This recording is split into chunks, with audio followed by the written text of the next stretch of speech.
Hello, friends. Welcome to A Little Room for Healing, where we aim to create a little more room in the world for authentic connection, insightful healing, and a deeper understanding of our hearts, ourselves, and each other through honest conversation. My name is Joel. I'm a Reiki and 13th Octave Laho Chi practitioner, a facilitator for deep healing, and your host. I welcome back Robin Kidder one more time. Robin has a gift of seeing you and your power, and the stories, systems, and patterns that are blocking you from realizing your power. She's passionate, resilient, and determined. If you are in a place in your life where you're ready to really get in there and do the work to clear those pathways and connect with yourself, I encourage you to reach out to her and invite her into your journey. Find her on Instagram at Practical Mystical. On this episode, Robin and I discuss human design and my integration of being a manifestor type. We dip into anger again, a recurring theme for me. We also share thoughts on what it means to be made in the likeness of God, the dance of being human, and how letting go of things brings learning. As usual, we start with check-ins so we can be more attuned with each other. Come on in. Welcome back again, Robin. Hi. Hi. Number 3 in a row. We had, to all of you out there, we had originally just decided to do a 2-part series about our journey with Father that we've been talking about that are out. And then it occurred to us that a third might be in order when we're a little more grounded. We're 2 weeks out from our journey now, and it's just another step in the process of prepping for a ceremony, doing the ceremony, what it feels like and what is going on immediately after ceremony when we begin our integration process, and then now 2 weeks later after we've had time to integrate back into the world and take what we have experienced and learned and downloaded with us and see how we are bringing it into our lives when we are no longer feeling the big rush of the medicine. So we thought that we'd do an episode like that, and here we are doing that episode together, and I'm excited about it. Let's start with check-ins, and I'll go first this time since I am talking at the moment. I am feeling pretty energized today, pretty awake, pretty clear, feeling pretty grounded. I'm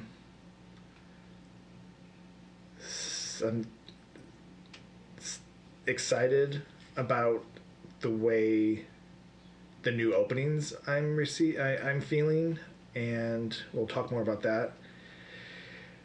And there's always an energy boost when I am near, around, and talking with Robin. So that feels really good, and I'm pumped to be in that again.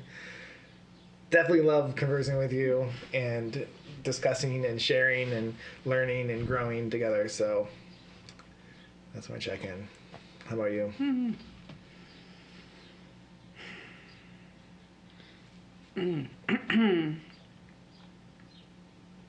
Yeah, I feel that that buzz, our very specific buzz. It's sweet, and I've been feeling it since I listened this morning to our last podcast. I was like, I want to have that fresh, like our last conversation, and I listened to it. It was also released today, so it's all kind of in the air. And coming out of that, I felt like really softened, and it was cool to listen to us in that moment, because it was like, oh yeah, like I love this thing that we're creating together. And you were speaking about, this is the integration from the ceremony, and then we did an integration, and then we're doing another one. And what I feel like is this is it's like one long journey, and I actually think we've started it a long time ago, and it's really cool to see how, and like the relationship is the creation of this relationship that we're in another like way of looking at that is like the container of it, like the container that we're creating together to be in is like the shape of it, the feel of it, the aliveness of it is really inspiring and is so fun that we've like brought in this sort of experimental piece of how to share it out.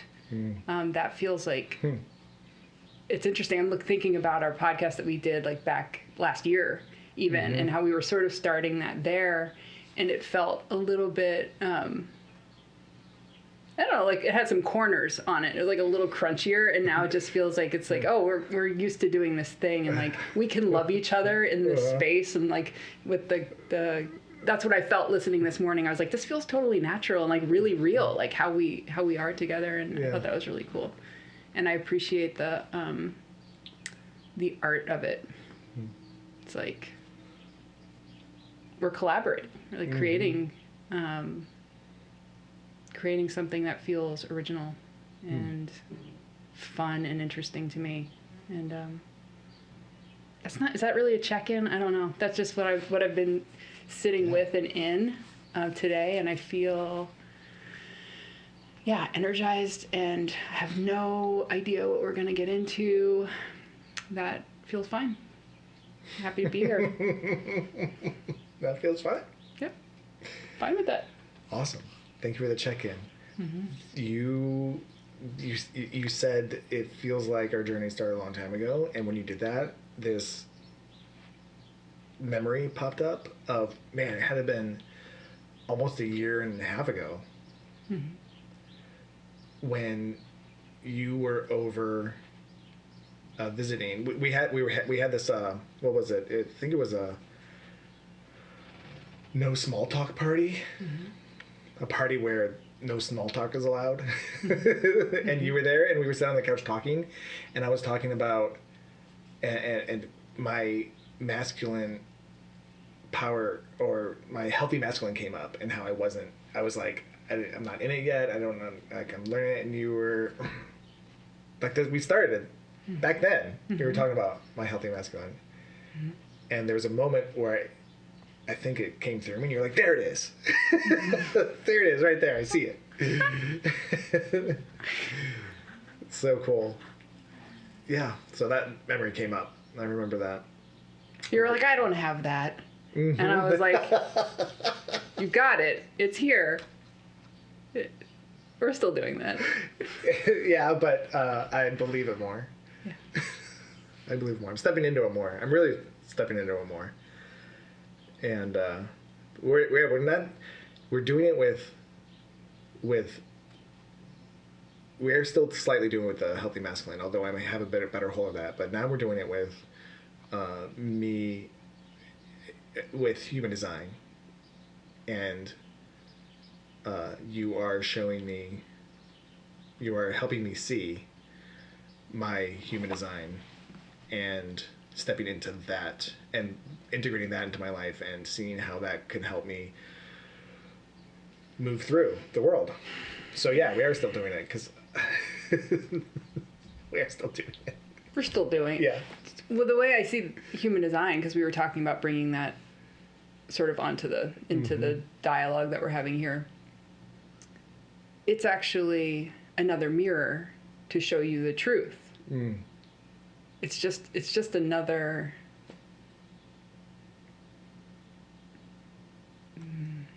map and practice. I mean, there's a practice to it, but it's sort of an experimental practice.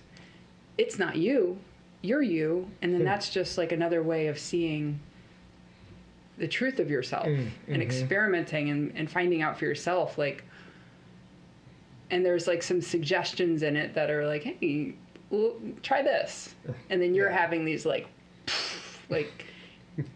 mind-blowing experiences of recognition of yourself and recognition of your power. Like, just in the past 2 weeks since I've seen you, has it been 2 weeks? It's been just under 2 weeks since. It's been a week and a half. I don't know. You're like, there's an aliveness there's something shifted. And you said you got that feedback from someone else today too, that you saw, that was like, what's going on with you? Yeah. It's really cool.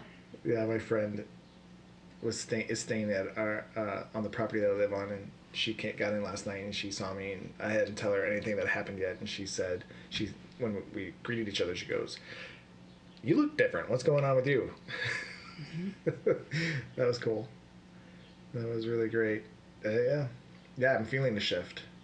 Actually, this is something we didn't talk about last episode, the day after the journey. But when you were talking about in the beginning of the journey, when you were saying this is your power and you were showing me things, we were actually using human design and my type as a manifestor. That was part of you showing me my power and getting me to step into it. But we didn't name it last week, but that's what was at play. That was at play in that ceremony. And I've been really digging into a lot of manifestor information over the last week and a half. That, as Robin said, has been blowing my mind. I mean, it's really been you.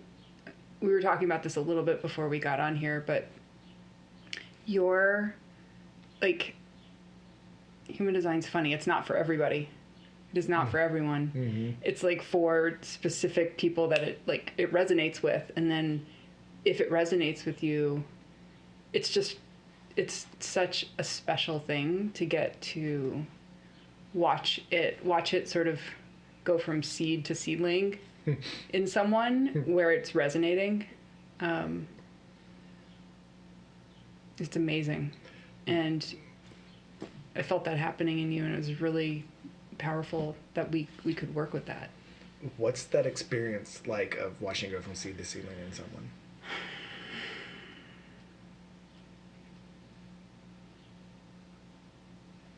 I mean, to me, it's just such a incredible tool and map and practice for learning to love oneself. It resonates for me like that. Like, that's when I first was introduced to it I got a reading from a friend who was like, I have to give this to you. And she gave me my first reading 3 years ago. And it was just like went into the center of my being. And I could, like, all of a sudden I loved these parts of myself that I felt were unlovable. And that I don't know how, if there was anything that could have, like, held the totality of all of these things in a frame that I could be with. I don't know if that makes much sense, but, like, and I'm going to get back to answering your question about seed to seedling, just like what it meant to me, like what it gave to me and what it has given to me and how it has transformed me, like, to see that. And not just potential, but actually to see your, like, engagement with it and sort of how it just really resonates. It's like, oh, yes. Like, fuck, I want this for everyone. It's not for everyone. So when it is for someone, it's very, very special when it's for someone and they, like, click into it. It's like you click in and it almost makes a sound. And it's... I mean, it's a tool for liberation. Pure, it's liberation, love, truth. Like, and it happens to be, like, the one, for whatever reason. We were talking about this before we got on this podcast. Like, I did not choose this. It literally, like, came to me and, like, was delivered to me. And I was, like, up the night after I got my first reading, like, oh my God, this is gonna really turn my life upside down.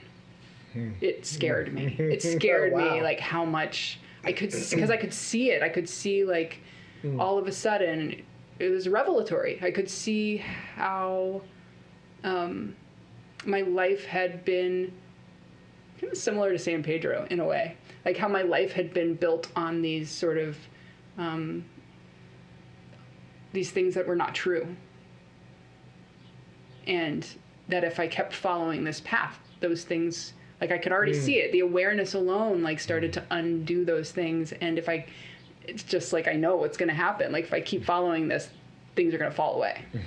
And I can't even see how much is going to fall away, but I know a lot is going to fall away down to the foundation. Wow. And that has happened. That has happened. And the beautiful thing about this discipline, I'm going to call it a discipline because I feel like even though it's not about discipline, it's like something to practice with and play with, and it's something to contemplate. And for me, has been like a area of study. I kind of lost my train right there. Yeah, I lost it. Okay. Did I answer the question of seed to seedling?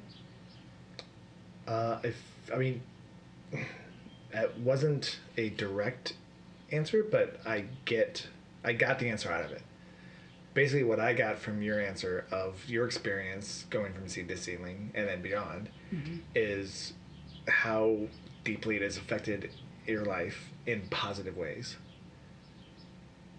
Right? Positive ways? Yeah, I think living in more alignment with oneself, loving everyone else, seeing. It's a tool for clear seeing of truth.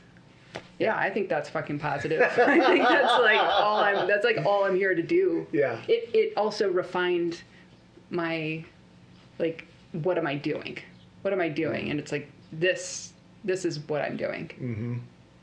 Yeah. And I have different tools. I don't just use this. I use other things too. But like, that's truth, and aligning with truth is my. That's what I'm here for. Yeah. Yeah. So, seeing that in your experience in that, and how that has affected you in such a great way, answers the question of what it feels like to see someone else go. Because I'm like, okay, you've got it, and you're also like, so like, truth is is the frequency you're attuned to. You're like, I want the truth, and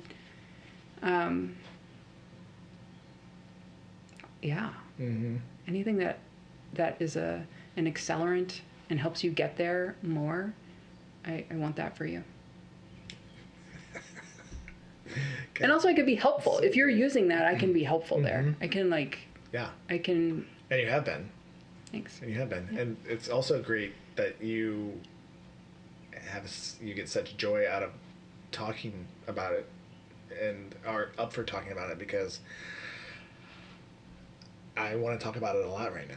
Yeah. You know, it's like in my life, I want to talk about it a lot. I bring it up to people that aren't as jazzed to talk about it. And I'm like, oh, okay. Where's Robin?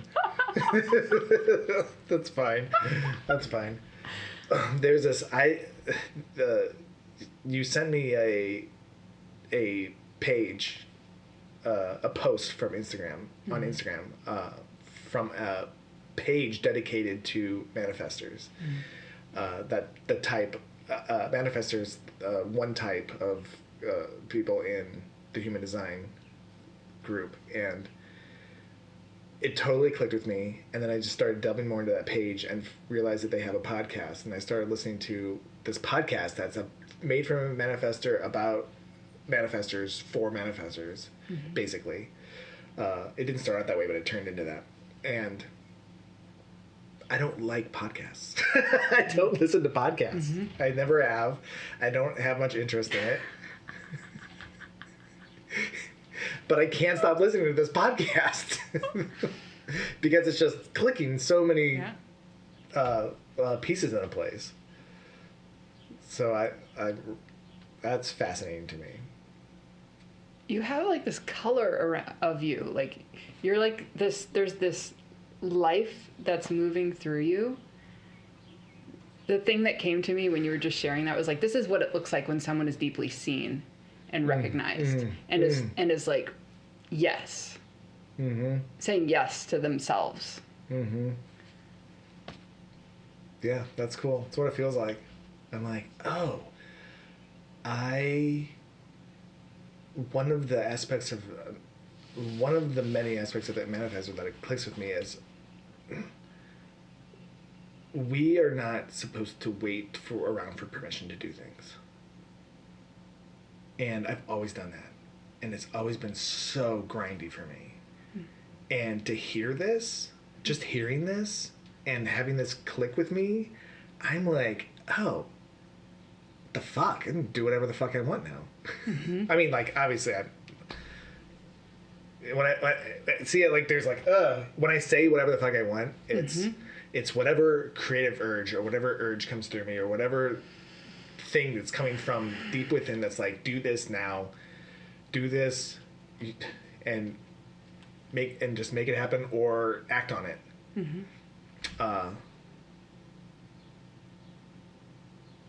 It feels so good, empowering, and it makes me more confident.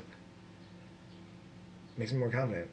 One of the things that I'm learning that manifestors, one of our things that we have to work through the most is fear. Because we're doing things authentically from within, and we're just supposed to do it and not worry about what other people think. But like, you have to work through the fear of what people are going to think. And that's a lot of what has prevented me from doing things in the past, is fear of what people think. And like, connecting all this, I'm like, oh my God, this is I'm like, oh, I don't have to care about that. And for some reason, this combined with what happened during the San Pedro journey and all the healing that I've been doing up to the San Pedro journey that we had, is like this, the timing of this is just this cherry on top of like, see, go out, do it, and just whatever comes through, try it. And then rest, and then next thing that comes along, try it. Just put it out there, put it out there, put it out there. And I love that. There's so much less pressure, I feel like, to complete or to succeed in one thing or to make it, like, force it to work. Totally. That isn't what it's about. Yeah. It's so cool. It's so cool. It's so refreshing. I have to take it. Can you remember that thought? That it's so refreshing to just not have to do all of the, like, worry about what, worry about how, worry about what to do with it, worry about you don't have to do any of that. You just have to create the thing. Yeah. Like, that's telling you to create it when you get the urge. Yeah. I'm having an urge right now. Yeah. You need to take a break. I need to step away. I need to get this fly out of here. Okay, you work on the fly. All right, I get this fly out of something is bothering me about my phone that I need to like fix. Great. Are we gonna? Great. Go team. Oh, okay, we're back. Thank you. Thank you all for bearing with us throughout that break that you didn't feel at all because I cut it. But while we were on the break and I was thinking about the things I was just saying, there's even like, when I think about this human design, I think about the manifestor, and in this human design, getting permission through this, what would you call it? A modality? What do you call this? It's knowledge. This knowledge? Okay. Yeah. It's knowledge that was revealed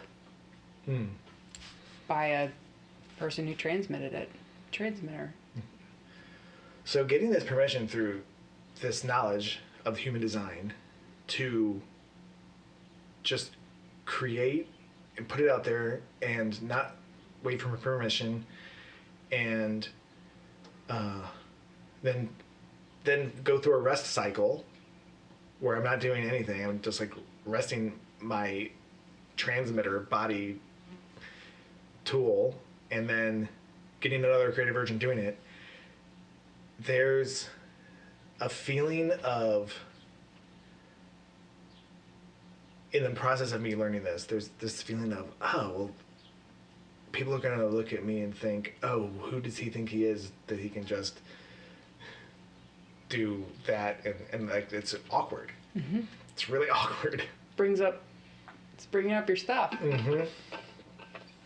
it feels so right to do what this thing is saying that I have permission to do, because that's the human design that I was So born into. what do you know of the mechanics? What do you have the permission to do now? What do you feel like you have been offered permission to do, to be, that feels true? I feel like I have permission to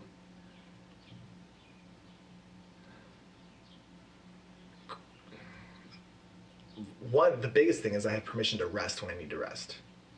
And that could be a day, it could be a month. Mm-hmm.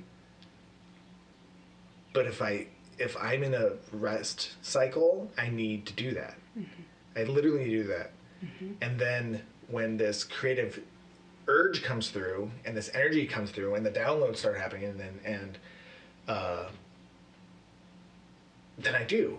And then but when I have the permission to just do it and just put it out there, and that is like doing what wants to happen, saying what wants to be said, acting on whatever divine inspiration I am getting. Mm-hmm. And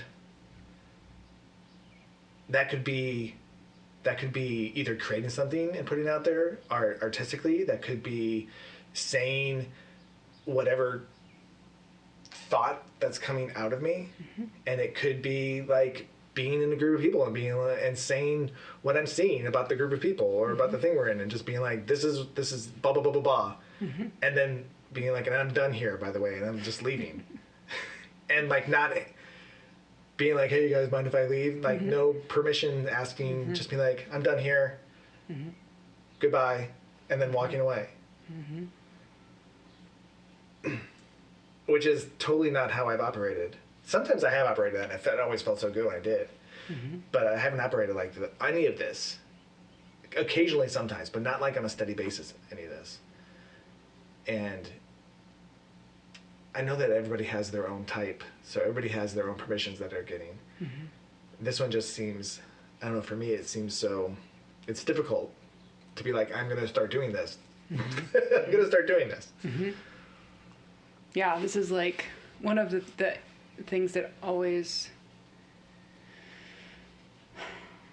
like when people are introduced to human design and start their deconditioning process, which is what you're sort of describing, like the process of entering into this thing, and like all of a sudden all of these things become apparent, and it's like a real fast way to undo some of the program, because you just see all this stuff, you're like, oh well, that's no longer it, and so there's a lot that might fall away right at the beginning. It's really interesting to see people go into, and I don't know if you've made this connection yet, how you were raised, and this is like true for all of the types generally. It's like a generalization, but most of us were raised with, don't be that way, be this way instead. And whatever the way you are, it's not the right way. And that's just like the nature of, because our parents, God bless them, are trying to help us be like, you know, not need anything in the, like be everything. Like as a manifestor, you need to work, you need to do and create you need to basically be like a generator, like generate and be consistent, because you're not by nature consistent. Like, I mean, in a way you are consistent, but like not in the way of like what they yeah, you're randomly, you need a lot of rest and you need to take like months off. But what ends up happening is our parents, with the best of intentions, guide us, gently or not, into being something that we're not. And so you get to undo that in your deconditioning. Like you get to see all of that, and then you get to have compassion for your parents who were pushing you to be something that you weren't, and that might have created so much tension in your relationship and interference in the relationship. And then it's just like such a tool for helping us to see the human condition. And like it's not just the parents; it's the parents, it's society, it's everything, workforce, culture. Yeah. one of the last episode that came out on this, I think the podcast is called Hunting for Purpose, the Manifestor podcast. And the last episode was trauma, manifestor trauma, and the deconditioning that they have to go through. And one of the things she said is touching on what you were just talking about, that 70% of the population is type generator. So the other, four? Yeah, they're types? energy types. The other four energy Most people. types. The other types are non-energy types. Well, actually, trained- manifestors are energy types, but Got trained to. They were brought up and raised as generators, and that is trauma for the rest of us.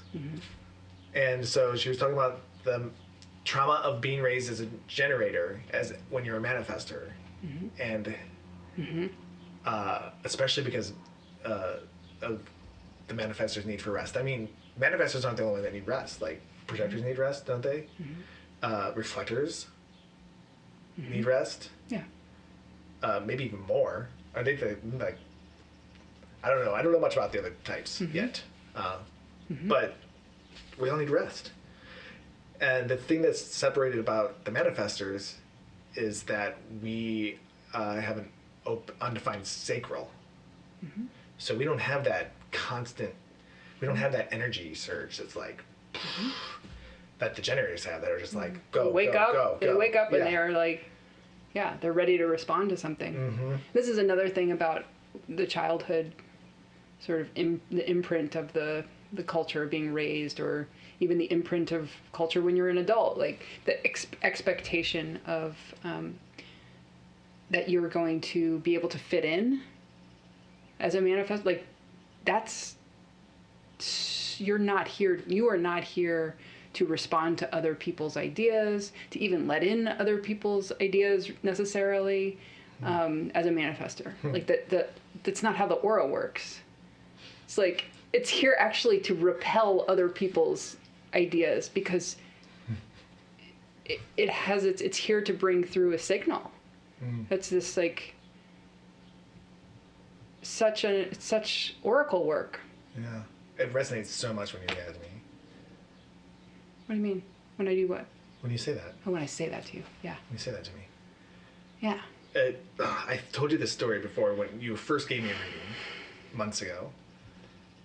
But this story was that there was, in my early 20s, I wrote this play with a friend, and then he dropped out and I finished the play.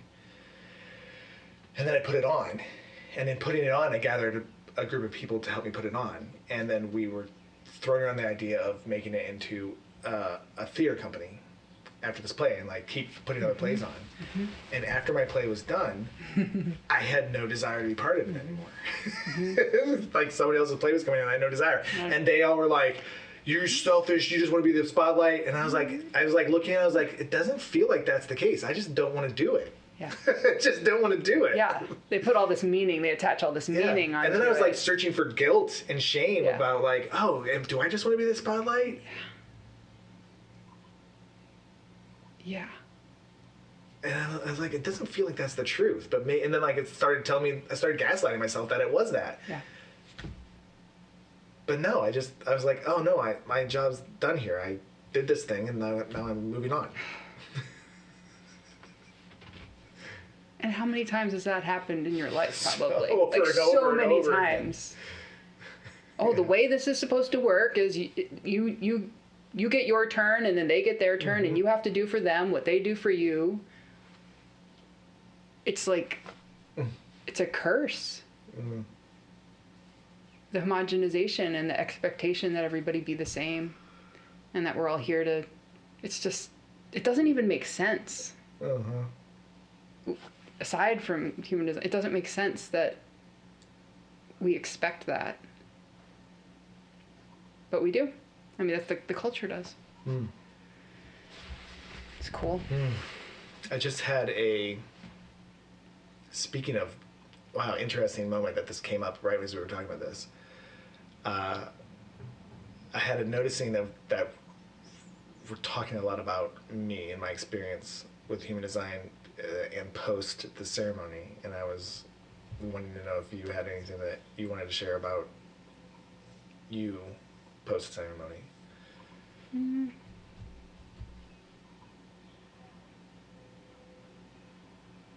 I can tell you something about projectors. Okay. They really, like, things are revealed through like seeing the other. So as I'm like looking and seeing in your system, it's revealing to me. What's it revealing? To put it in words. To put it in words, that's so poetic. It's always the question.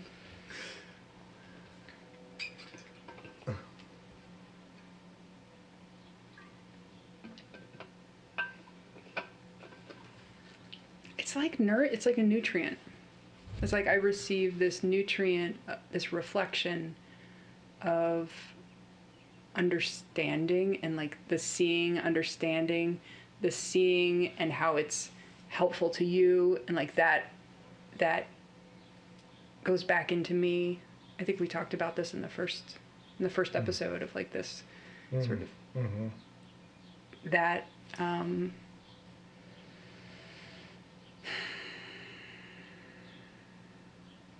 my reflection is the thing that is coming through to me is like I really feel so when we came out of ceremony, I felt so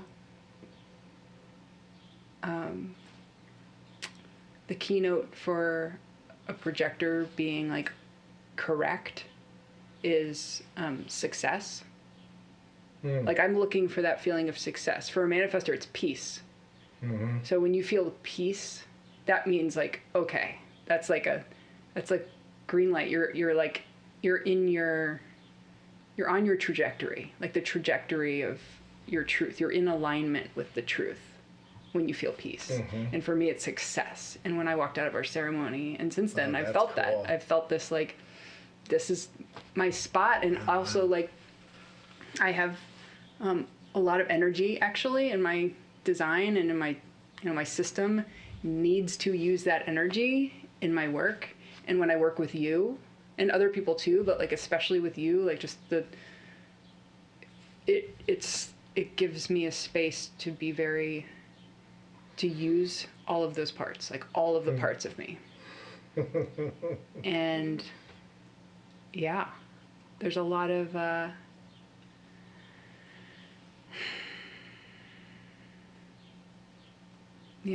feel successful. That's cool. For so many reasons. What, can you remember the very first thing you said when by hearing you or watching you or talking to you, I get, this is what you said. Well, what was the thing you get? A reflection or? Well, I feel like when I'm looking at you, when I'm seeing you, I get nourishment. I get information about myself. It's like looking into you and seeing a mirror of me. Yeah. Like when I look into your energy is like a reflection. That is what was happening over and over again when we were working on San Pedro together.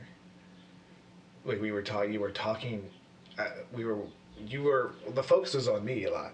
And when you were talking, then as you were talking, you were getting reflection of you, and then you would go and shift into this journey of yourself and then come back. And it was like this dance we were in. Yeah. That's cool. Yeah. Yeah. And then we're both like smiling like idiots at each other. We're just like so nice. Just peace and success sitting next to each other.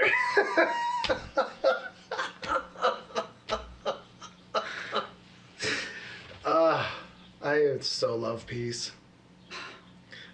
I really do. So good. And you're also starting to appreciate anger, which is the keynote for the, I'm actually out of alignment. I'm not in correctness right now. Oh, okay. Yeah. Like the more what I'm hearing from you is like do you want to express it? Maybe you want to talk about anger and your experience of how that's changing, and I don't need to tell you. I would like to hear what you were going to say about it. I've just been noticing how your relationship to your anger since working with this system has, and just having awareness that your anger is actually a tool and is a marker and it's an orientation. It's a part of a compass. Mm-hmm. Your anger and your peace, they're just this polarity. Mm-hmm. And you're working on this polarity and like mediating it. And that is actually how you understand where you are. Yeah. On your trajectory of like living the life that's in alignment. And alignment is health. It's well-being. It's like, it's not good or bad. It's just, it's a state of resistance or not. And like, do you want to live in resistance and like, feel the gears grinding? That's going to feel like anger. And if there's no resistance, you're going to be in a state of peace. So much anger in my life. I just remember so much anger in my life and like being in that state majority of my time. And people, and like so much so, like there was a lot of anger because, the anger I had because of my religious trauma was this anger, because this establishment was telling me how I had to be. Mm-hmm. They were telling me that I was a sinner. They told me that I had to believe in something outside of myself. Mm-hmm. They were giving me what I needed to do, and I was just in anger all the time about it. Mm-hmm. And that anger would, I had relationships, I had friendships that friends were like, man, your anger scares me. I don't feel comfortable around your anger. Mm-hmm. And I just thought that that was just something I needed to heal. And like, turns out that I was just not living in alignment. And now that I'm seeing that, I'm seeing why all that anger was there. Mm-hmm. And that last big push right before I let go of the religious trauma, my hold on the religious trauma, my grip, there's still cobwebs and corners to clean out in there, I feel. But I had never been so angry for so long in my life that I was from like November till April, till like the end of March. Mm-hmm. Nonstop anger. And it was like I needed all of that anger to like be felt completely, to push through, to pop out the other side. Mm-hmm. And now I'm having this much better, healthier relationship with anger, and I'm not letting it go out of control. And when it's coming, I'm like with it, and I'm understanding it. I'm like, oh, what's going on here? Oh, mm-hmm. It's because of this. Mm-hmm. Mm-hmm. Beautiful. It's sacred. And this also links in, I'm just seeing this connection to when your root opened. I mean, sacred rage, sacral rage. It's cool. Down here. It's like this lower chakra. It's very essential. There's nothing. It's not just not good or bad. It's like it's an essential. It's interesting. I've never really dipped into the connection between like the manifestor's anger and the sacred rage that is like an essential part of the, not just protection, but also of, it's like an activation of your energy, and it like clears the channel and lets the energy move through your whole system. And it's like this,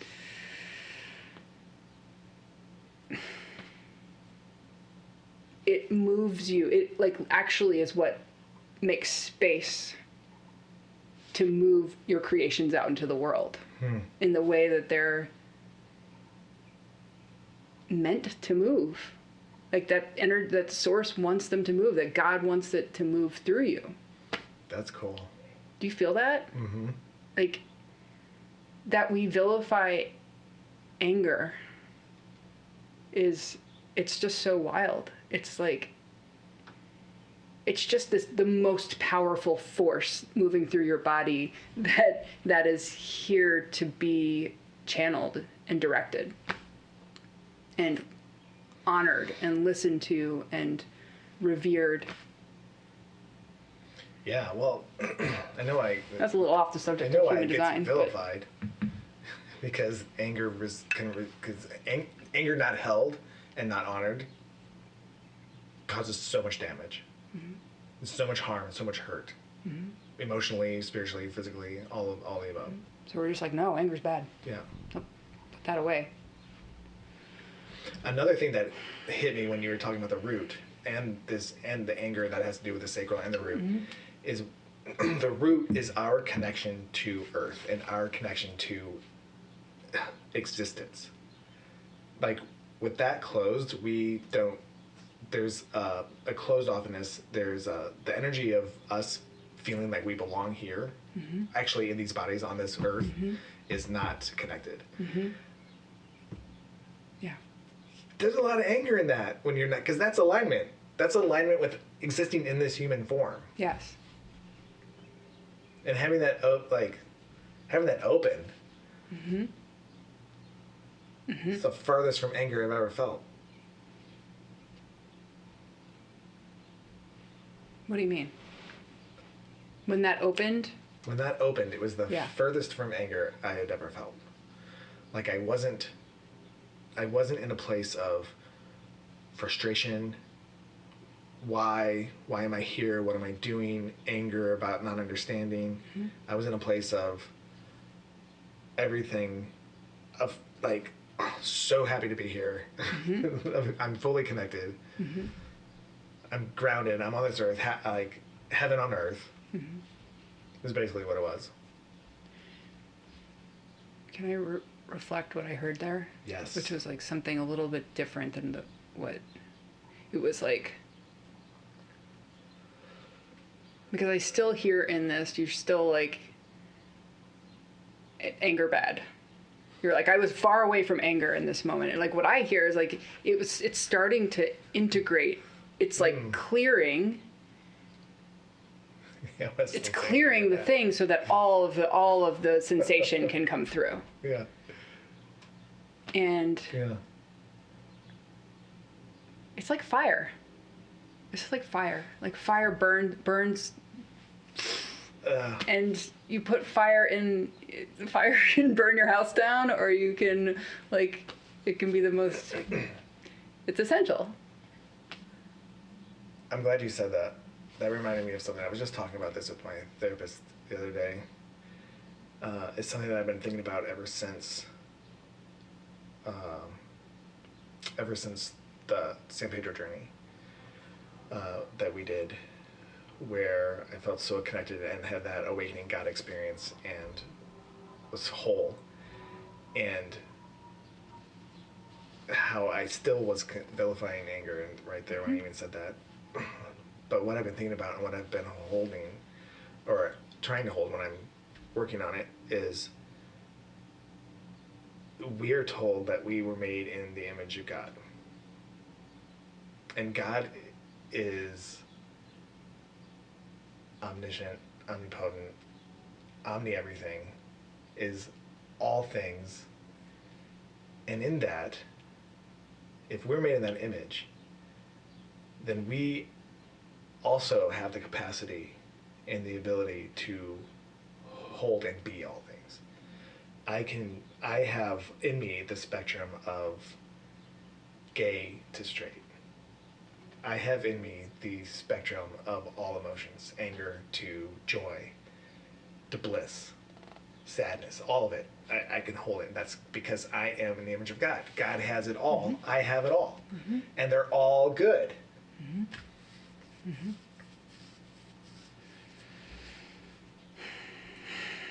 And when I tune into that and feel it, I feel really happy about that. Like, I may not be the part of me that has homosexuality, may not be the most forefront present in my life, but it's in there somewhere. and I can hold that. Mm-hmm. Yeah, and there's sort of a way where, like, until we really root it and ground and accept all of it, we can't really know, like, what the truth of our essential nature is. It's kind of like, well, as long as we're operating with closure in our system, we can't really know what it's like to be totally open to God. That to me is like, cool. that keeps you kind of humble, keeps it humble, and keeps me from identifying as anything. Like I'm not done. I will never be done. I wouldn't say that one more time. I just want to repeat that. As long as we're operating with closure in our system, we can never know what it's like to be truly open to God. Beautiful. So good. What a great sentence. What a great sentence. Thanks. Yeah. Yeah, that feels really true. That's back to the sort of cosmic joke of it. Like, I don't know, there's such humor in that. Like if everybody kind of knew that and kept that, if we all just knew that and remembered that we're not, like, all of these identities are just estimations. There's like a little bit of best guess in there, so we can't really know. I don't know, so much I think would just fall away if we really saw that and embodied that. Like, we'd be there. We would be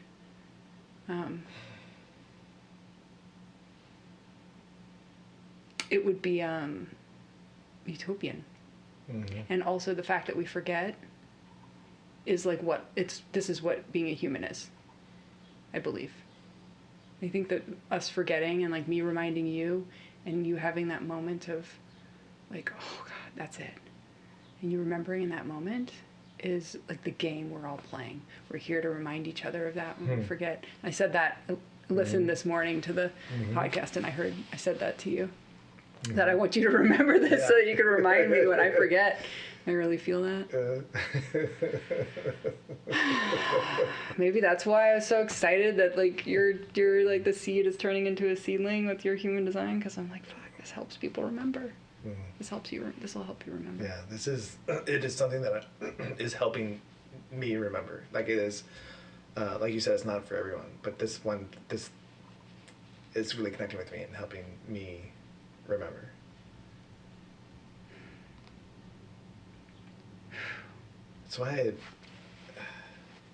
That's why I just really encourage people to continue to try all sorts of knowledge or modalities, and multiple ones, and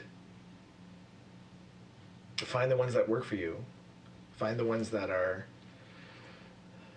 like the missing puzzle pieces to what is helping you remember. I know I have a few myself, and human design is another puzzle piece that's just locked in, that's helping me become more whole. Plant medicine is another thing. I happen to really get a lot of talk therapy with my therapist as well. So I have these beautiful tools, beautiful puzzle pieces. And also the release of them when it's time. I'm really with that right now. Like, I don't know. There's a real, for me personally, I have to let things go sometimes and be in my own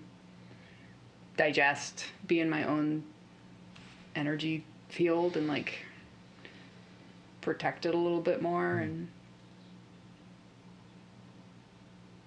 yeah, that's like a part of it too, letting go of things, like knowing when it's time.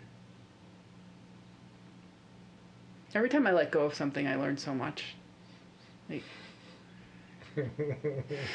I love quitting.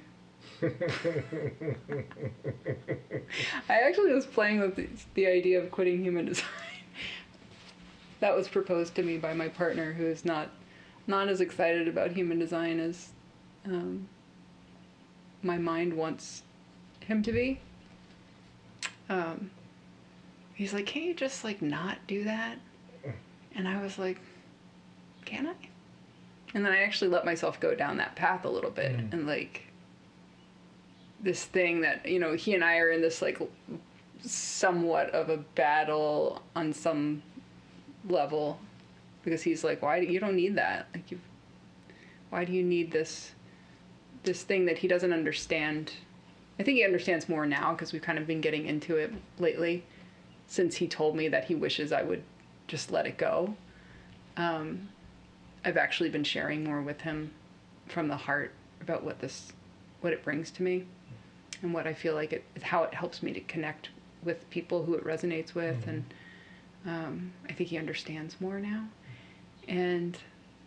But anyway, in that process, I really did, like, I let myself go down there.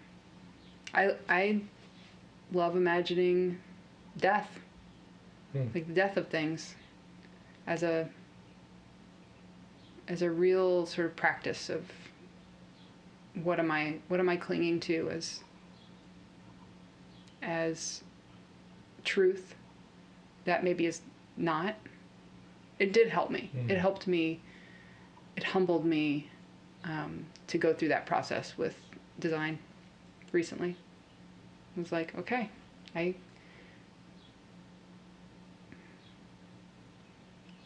don't want to, don't want to,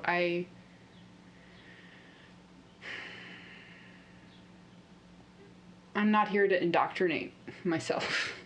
And I want to, like, always be listening to the truth of my body.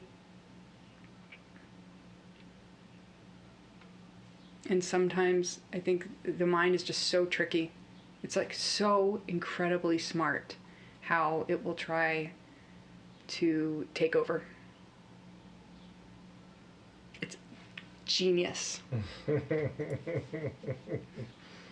It like finds little cracks, little ways in, and I'm like, oh, there you are, like, wow. Mm-hmm.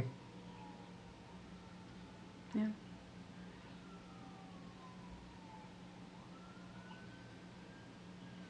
Was it you and me talking about the mind and duality? Was that part of our conversation during our ceremony? I don't think so. But what did that make you think of? You just said how the mind sneaks in, and like that's the thing, that the mind is the thing that wants to keep, that is trying to tell us that we're safer and when we look at everything black and white. It really wants to create rules and things to live by. Yeah. And in black and white is like, this is, human design is your thing. You can't ever let it go. Yeah. I can't ever let it go, but no. It's good. It helps me. Yeah. But the reality is, human design has come into your life, and at any point it could come out of your life. It's like being on a train and watching the landscape go by and being like, wow, that's really beautiful. That's really meaningful to me, that landscape. And then it's like, it's gone. And you're like, okay, look at this new landscape. Mm-hmm. Yeah.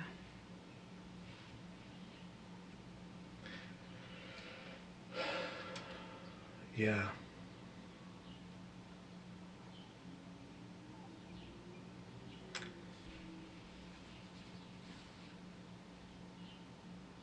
Kind of going through that now. I am going through that now, as well as I transition off of, I'm in the process of transitioning off the property that I live on. Yeah. So, like, you're in this, I used to think, I lived in New York City for 21 years. And I used to think, I would never leave New York City. And then I left it. And I moved up to the Hudson Valley. And I was like, oh, this is the new thing. Like, so wherever I am or wherever I move to, it's like, this is the thing, I'm here. And then like, oh, my time here is actually coming to an end. I was like, oh, wow. Another thing about, that I was reading about the manifestor type is, and I feel like this is true for everyone, but I was given to me in the frame of manifestor because we get a creative urge and we create something, and then we rest, and like that thing could just leave. Whenever a door closes, or whenever like you're done with something, and you're moving on to something new, or you're moving somewhere else, be excited for the opportunity that's about to happen. Like, it's very helpful to think of it that way, as a manifestor at least, of, oh yeah, I'm constantly going, even creativity wise, I'm constantly starting and then leaving. Starting and then leaving. I have so many unfinished projects. So many unfinished projects. And I used to get down on myself and be like, I never finished anything. And now I'm realizing like, oh, some things aren't supposed to be finished. At least by me. Someone else can finish it.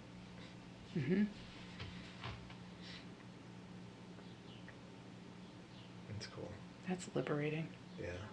I want to learn more about the other types, but after I get a good hold of manifestor, then I'll learn about other types. Yeah.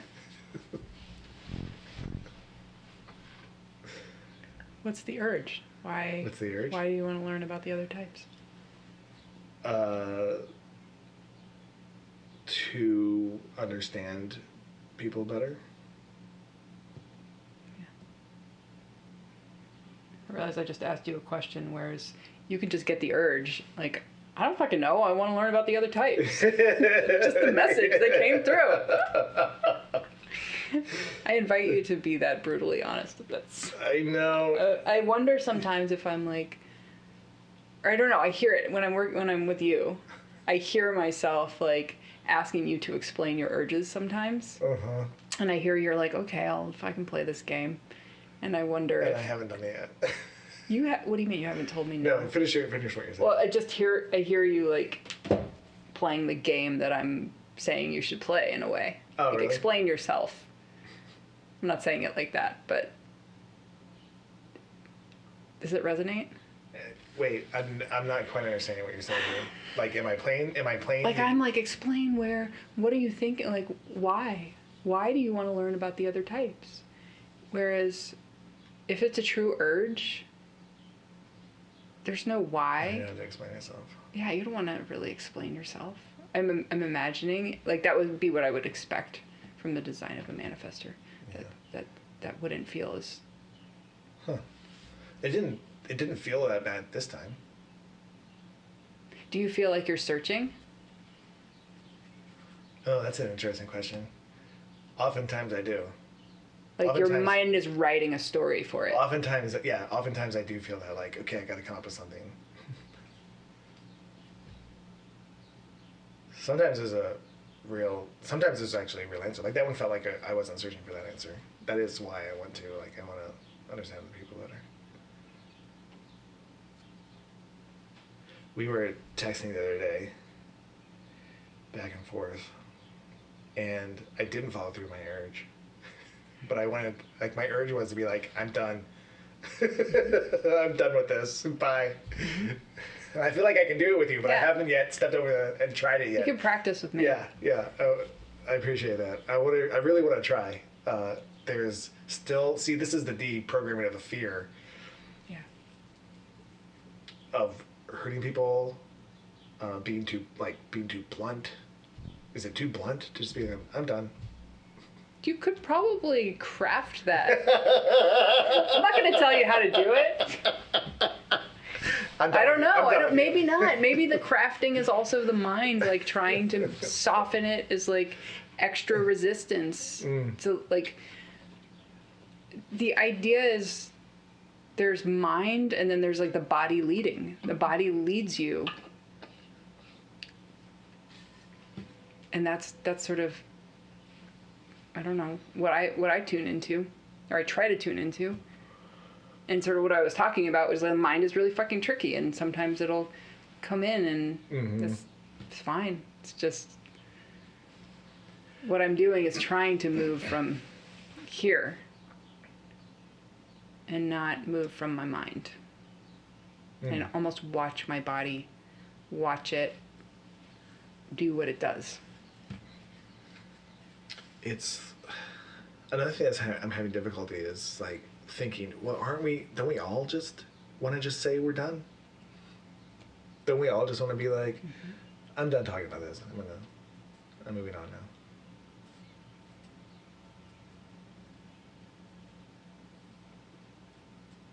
Like some of the things that is being presented to me, I'm like, it feels like everybody has that. Yeah. I'm thinking about myself and how I'm like, yeah, I do that sometimes. I wonder if the reason that I do it is different.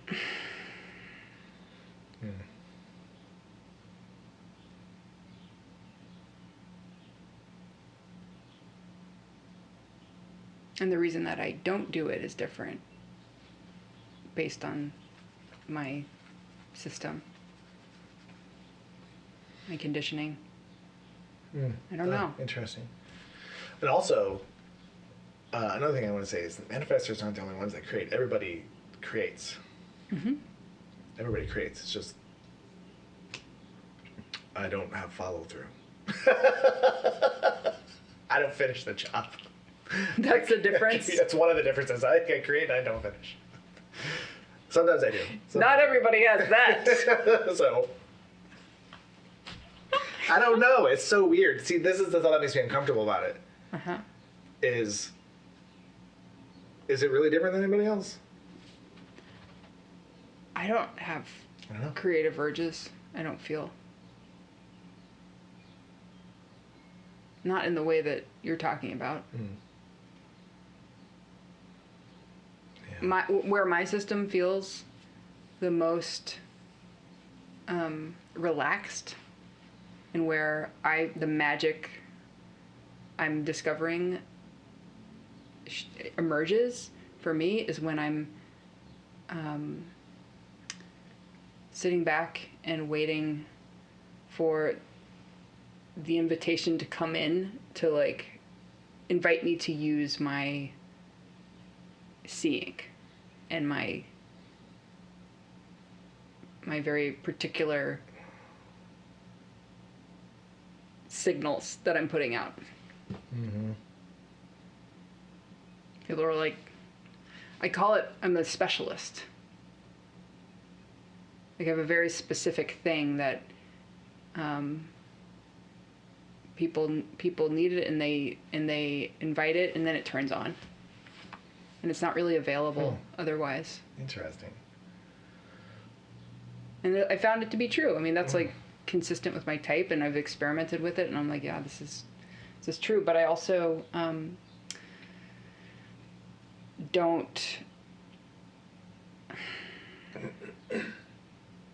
I still experiment with breaking through the any kind of rule around it. Like I don't have rules around it. But I'm also noticing, and I experience the blowback. Like what happens when I don't, and the exhaustion that I experience, and and that's where I'm at in my experiment. Is like I'll still fuck with some things that are not in accordance with my strategy and my authority, and I'm pretty much, the further I go down the path of my experiment, the more I'm getting my ass handed to me when I don't listen and don't like practice with what has proven itself to it's showing me in like my health, in my energy levels, and the path feels more narrow now. It feels like I get the correction a lot faster. When I say correction, I mean I get this sort of the smackdown. What do we, now I have questions. I remember both. One is, what does a smackdown feel like? Getting sick, being burned out, like exhausted. That seems to be a universal smackdown to everybody if they're not in alignment with. Usually it's burnout for me. Like I just feel like I can't move when I don't follow where my body's leading me. Two is when you just held a women's circle group. What would you call it? It was like a. It was a multi. It was a program. It was a program. A program. Multi-week program. Yeah. And how did you get invited into that? What invited you to do that? People wanted to do work, and I said, I put out on Instagram, I was like, I want to do this thing. Write me. If you're interested, Interesting. You can, come to me and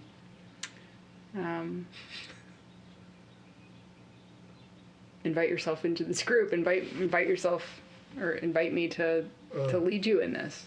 That's cool. Yeah, invite yourself into this group. I don't remember exactly how I said it, but I was like, this is how it, like, I set up very specific, like, here's who I want to work with in this group. This is what I feel clear about, and here's what I don't feel clear about, and what's sort of gonna just emerge, and what I imagine will happen, but I don't know, and who's anybody interested in that? Do you need that? And yeah. And I said, ask me for more information. If you want more information, write me and that's cool. Ask for that. So that just clicked something for me again. What did that click for you? That's how I have attempted to start things over and over again in my life. Hey, I'm thinking about doing this. Anybody interested? And it always hits a wall. It doesn't work for you. It doesn't work. Having people invite me doesn't work. Yeah. I need to go. I'm doing this thing. I'm doing this. Yeah. And then people will be like, what are you doing? That's what I'm going to start shifting into trying. I'm looking forward to it. I don't know if how I did it was correct, by the way. Like it was sort of an experiment of, can I do this? Can I do this and have sustained energy for it? It felt, I'm still integrating it, and it felt amazing and beautiful, and I think it was powerful for the people in it. But there was ways where I was like, I would do it differently. I would do it differently this time. If I were to do it again, and I don't want to do it again right now. Not that. Do something else. How did it go, though? It was cool. It was like but I got tired from it, and I felt like a lot of. It was like the way you I'm set it up. I'm still not sure about it. Partially right. Which I think there's there's a little of this, a little of that. Wild. I'm playing with Wild. And for me, human design is more like a tool of reflection. It's like, okay, I know the basics. I know these two things that I work with, the strategy and the authority, and then everything else is I reflect on what happened and how did that go, and I sort of look at it in accordance to how I understand my system, the systems of the people that are involved, and it's interesting. I'm still unpacking and learning from that one, and probably will be for a long time. But I'm curious. So, how are you going to do it?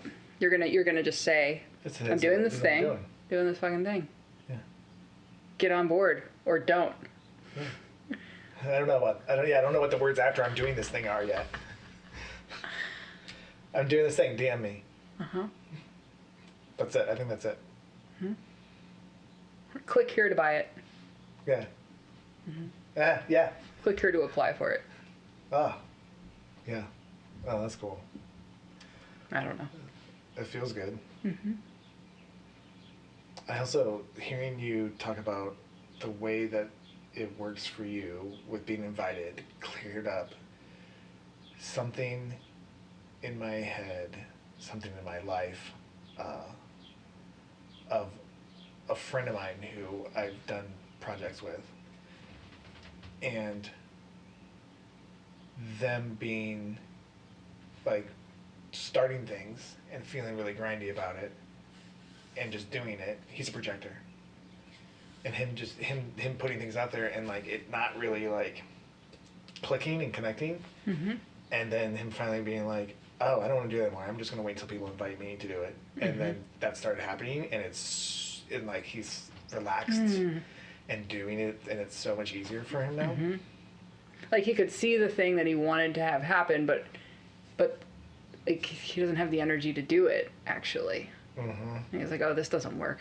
I'm gonna burn myself out trying to do this thing and trying to think of how it's supposed to be, when actually it gets like called out of you. And I was, when we were working together in things, and I was then in a position of him, he was like, oh, you do this, and that wasn't working, because being told what to do does not suit me. I need to like have it come from within and come out. It's like, oh man, this clears up so much about that particular situation. Just now in this moment, makes me feel so much more at ease and peaceful about it. And about that person, probably. Yeah, in ways. I was already pretty good with him, but better now. Yeah. This system has allowed me to be friends with people that I could not have sustained a relationship with certain people. Like my ability to sustain a relationship and to let a relationship change, like to just be with the change that's organic without, it's been life-changing in that way. Yeah.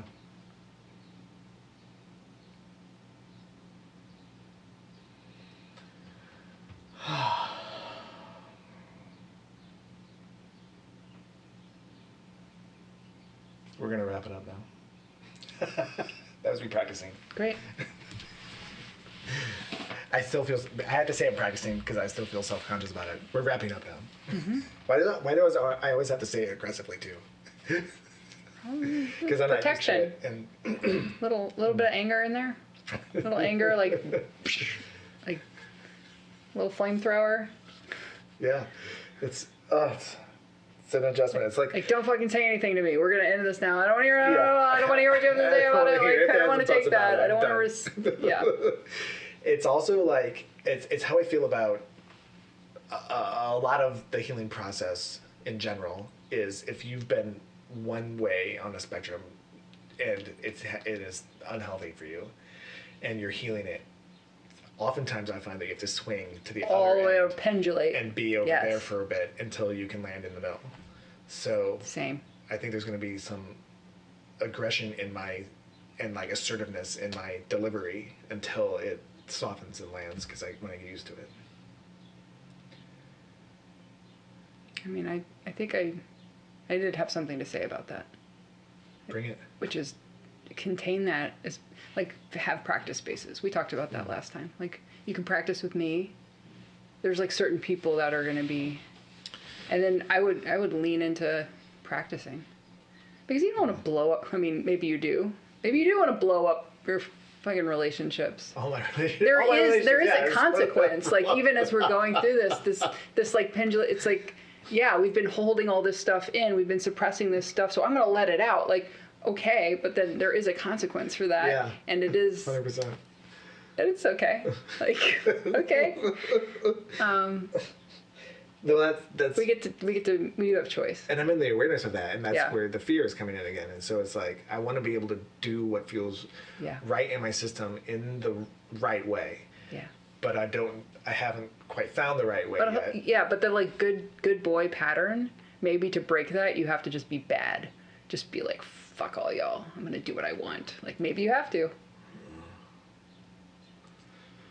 Or maybe you have to do it a couple of times and then feel what that does to the other. Yeah. Is a part of your process. It's all right. Cool. Get ready, everyone. Get ready, everyone, for Bad Boy Joel to come out. I can't even say that without like doing a backtrack giggly. Well, another thing about my human design, I'm 6'2". Yeah. And I think if I'm reading it right, a aspect of 6'2" is childlike adult. Which suits me. Yeah. I am very childlike. I'd say that's on the nose. And I am seemingly an adult by age.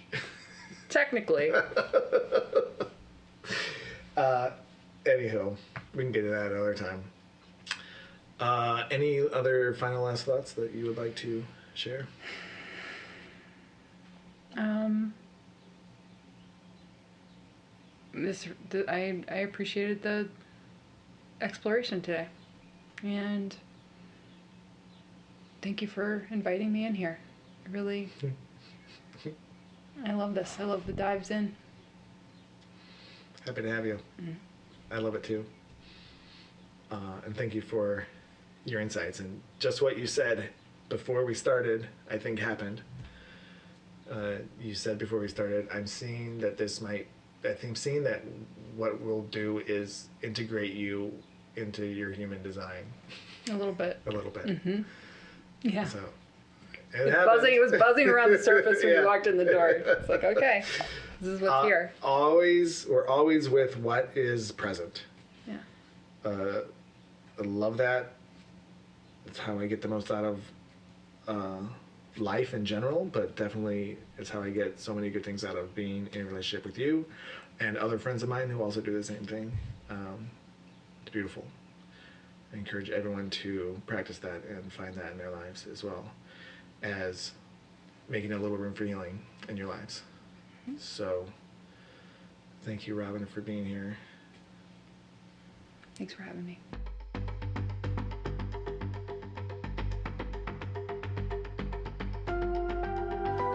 Thanks for making a little room for my podcast. I'd love to be a part of your journey too. Follow me on Instagram at A Little Room for Healing for news, updates, offerings, and connection. To book a session with me, go to www.alittleroomforhealing.com. If you'd like to support the podcast, follow the link at the bottom of the episode description. Have a beautiful day.